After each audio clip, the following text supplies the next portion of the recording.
Zagdoud, le sultan oublié, c'est l'une des rares personnalités historiques de l'Algérie à n'avoir jamais eu la reconnaissance qu'on lui doit. Pourtant, Zagdoud était dans la province de Constantine ce qu'est Abdelkader, l'émir, dans les provinces d'Oran et d'Alger.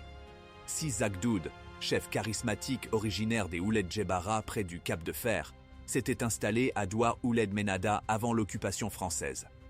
Connu pour son tempérament ferme et son refus de l'injustice, il entra en résistance dès les premières tentatives coloniales d'imposer l'impôt et l'autorité militaire. Le 19 juin 1841, il s'illustra en attaquant un convoi dirigé par le sous-lieutenant Allôme, libérant ainsi sa tribu de la soumission. Cette action audacieuse fit de lui un symbole de la liberté et lui valut le titre de Sultan de l'Est, fédérant les tribus des Ardéza, de Guelma, de Skikda et du massif de Kolo. En mai 1842, il mena plusieurs campagnes retentissantes. Le 9 mai, à la tête de 1000 cavaliers, il infligea une lourde défaite au colonel Le Breton, s'emparant d'armes et de munitions.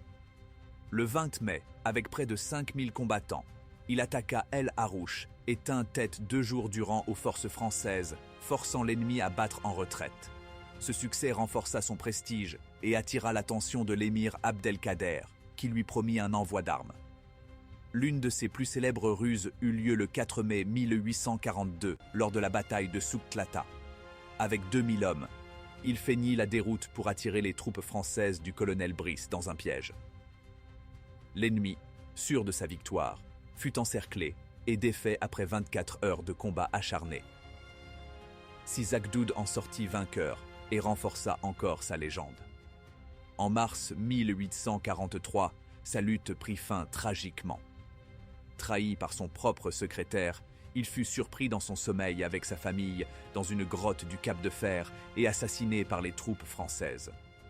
Sa tête fut exhibée à Constantine et Skikda pour marquer la victoire coloniale.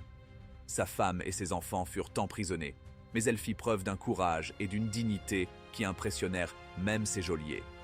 Plus d'un siècle et demi après sa mort, son nom reste un repère de bravoure et de résistance dans la mémoire populaire.